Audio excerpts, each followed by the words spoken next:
Hey guys, Bushcraft family, back again with another podcast. And this is going to be another one of those life stories. I've been trying to determine if I was actually going to do this or not. I've tried to tell this story many times to my kids so that they know what happened to their grandmother, my mother. But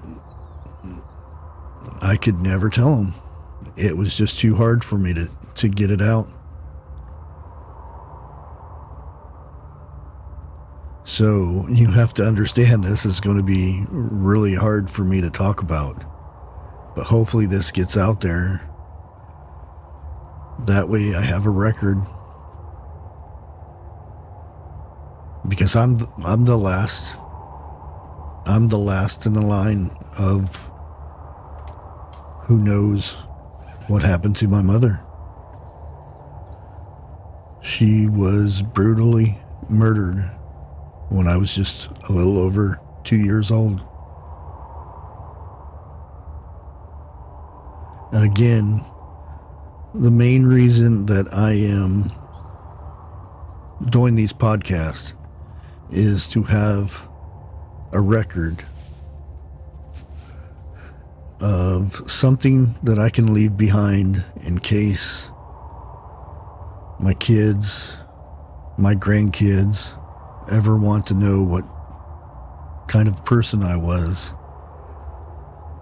what our family was like, some kind of record. But you guys evidently get to tag along and learn a little more about who I am. I know this is not something that you would think you would hear on a podcast or anything like this. But like I said, this is the only way that I can think of to get my story out.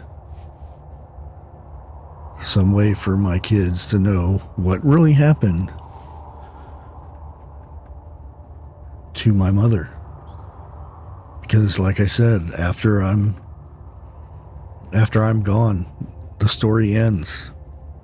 They might be able to search and find out information, but I would much rather them hear it from me. This happened when I was just barely a little over 2 years old. My father and mother lived in Dallas, Texas. That's where my sister was born.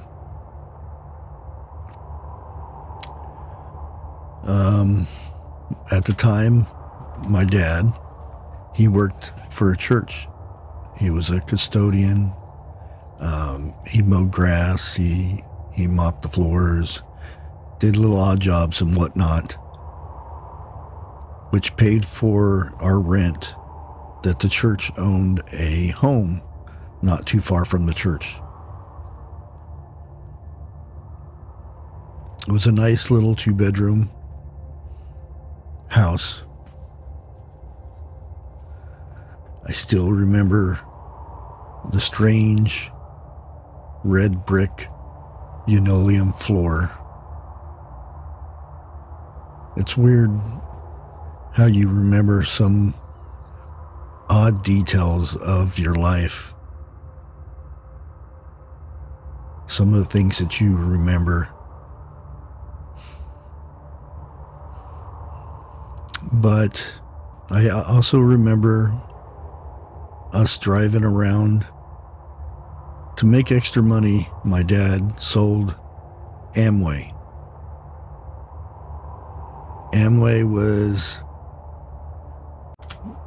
I don't know, some would call it a pyramid scheme or whatnot, but you could sell different things from the company, get commissions. If you could get them to sell stuff, then you would get commissions from them, that type of thing. It was a big thing in the 70s. A lot of people did it.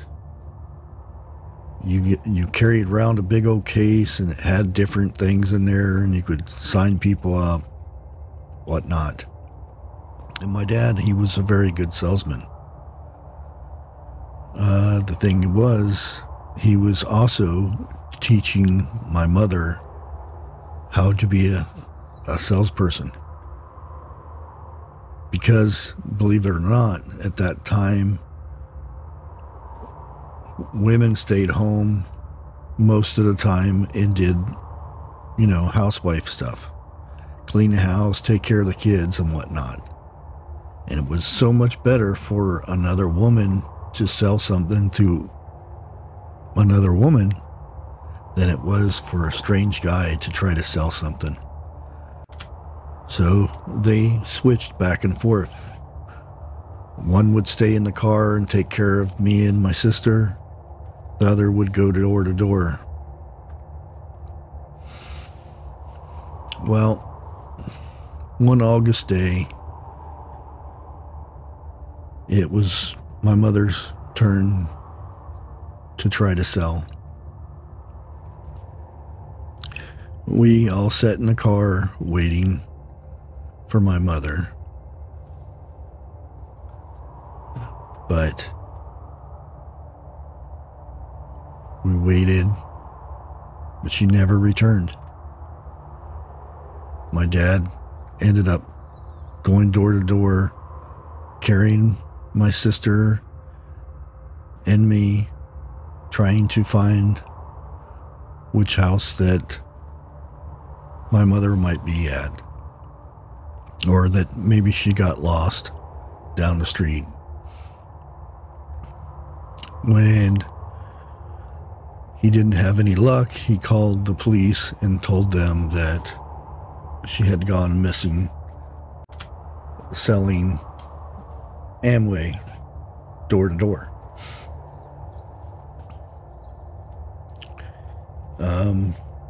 Again, my mother was 21 years of age.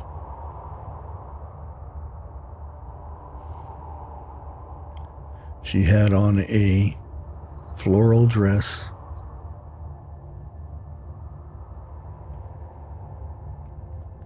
walking door to door, carrying a big black Amway case. It was just a normal sales kit, had all the supplies and whatnot that she would talk to people to try to sell.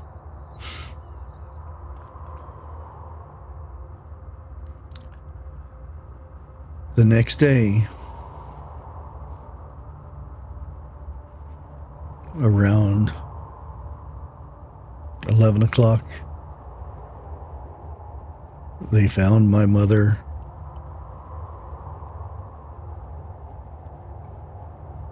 buried in a city dump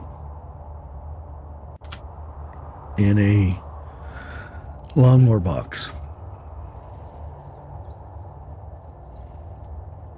with a .22 bullet in her heart.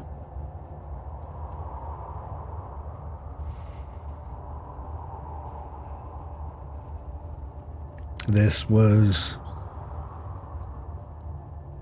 extremely hard on my father, which you can imagine. Like I said, it pretty much crushed his life. He ended up turning to drinking and whatnot. But that's a whole other story.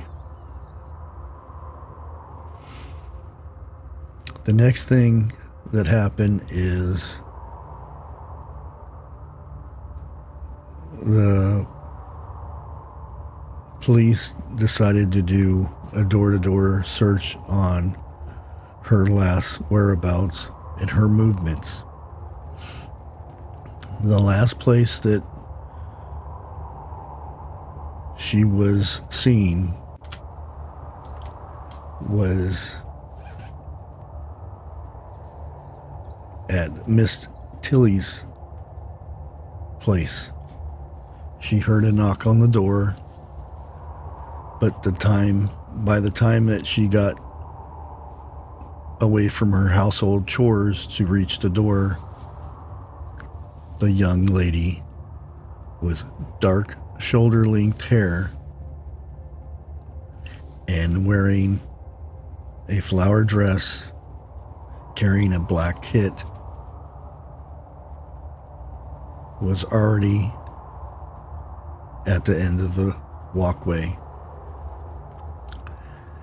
She observed the young woman walk next door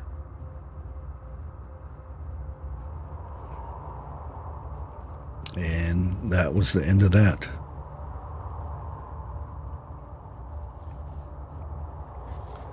A police officer did go next door, knocking at the door to find out if he had seen where my mother went to next. And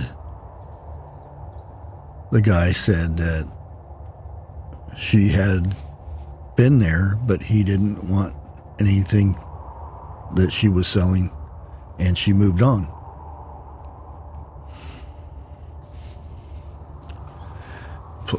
The police officer noticed he wasn't quite straight with his answers, which was very lucky, because if not, this guy might have gotten away with murdering my mother. So he took a few notes and whatnot and continued to the next door, the next house on the list. And the rest of the street on that side, never seen my mother go past that house. Nobody seen or heard anybody knocking at the doors. So the officer went across the street and asked the neighbor across the street if he had seen the young lady selling Amway and whatnot. And he said, no, he didn't. Officer asked if he had seen any suspicious things coming from the house across the street. He said he seen a 1960s Chevrolet pull up next to the side door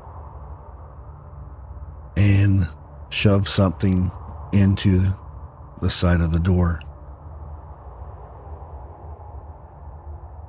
which later would find out it was actually a lawnmower box that my mother was found in.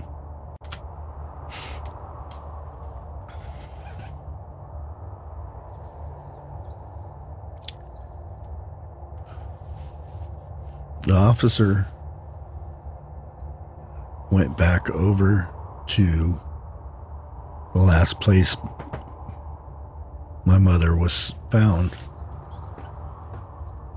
and asked the guy if he could look around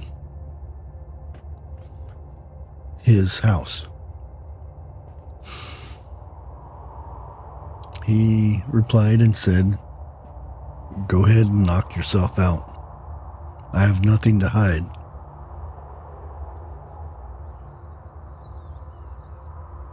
Officer went into the bedroom where he found blood on the sheets of the bed, some blood on the floor, and then knew he had found what had happened to my mother.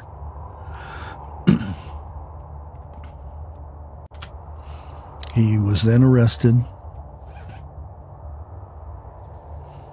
and he was sentenced to life in prison. Although 4 years later, he did appeal. Luckily, they had enough evidence piled against him that there was no way for him to win this appeal. The lawnmower box, he had still receipts for the lawnmower that he had purchased just 2 years before murdering my mother, which matched the box that was found at the dump. The slide marks that he put the box into his vehicle matched the slide marks on the box. So there was no way he was getting off from serving his time. I don't know if he died in prison. Don't know much about him.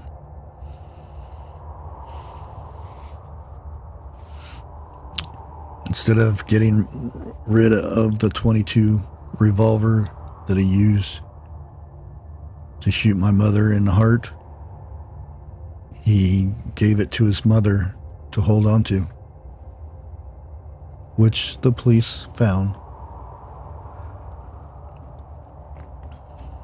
They ended up finding out years later that this guy was a serial rapist and killer,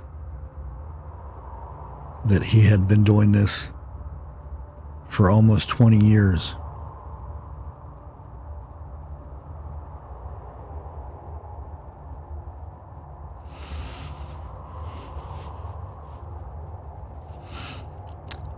Again, sorry for all the pauses and everything. This is really hard for me to get this story out and whatnot. I often wonder if one day, I've always wanted to go back to Dallas so that I could visit my mom's grave, because she is buried there in Dallas. Even though her and her family and everybody's family up here in Ohio live up here, she's always been down there by herself.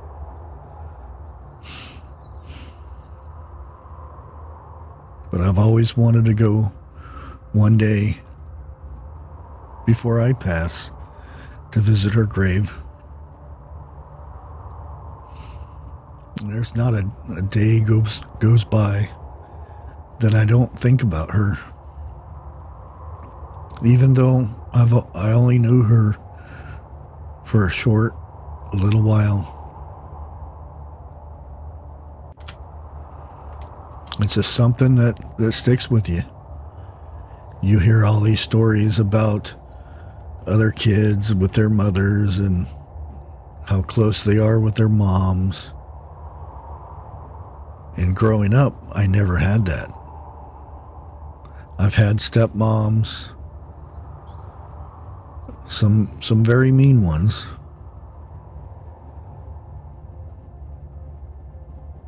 But I've always had that little hole from growing up that I didn't have a mother.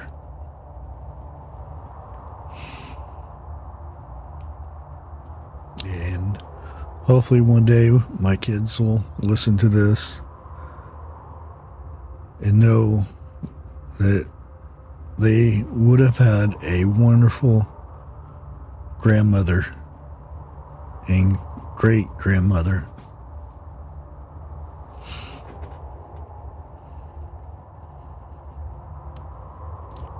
That also, everybody tells me how horrible of a life I've had, so many tragedies. If I was the type of person to think of those very bad things that happened to me in my life,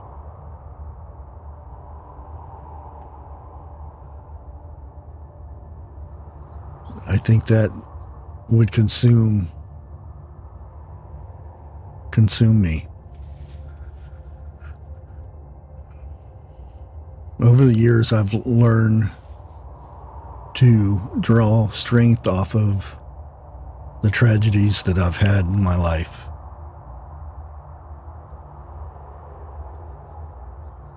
Not to make them less than what they are,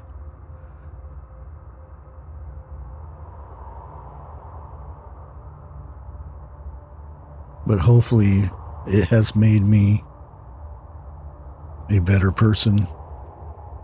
How I treat others, how I can help others.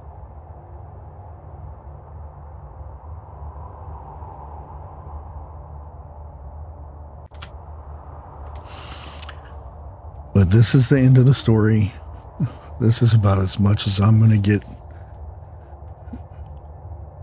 out with this video, or this podcast, sorry. I really want to thank everybody for listening. Again, this is not for you, but I am sharing my life story with you.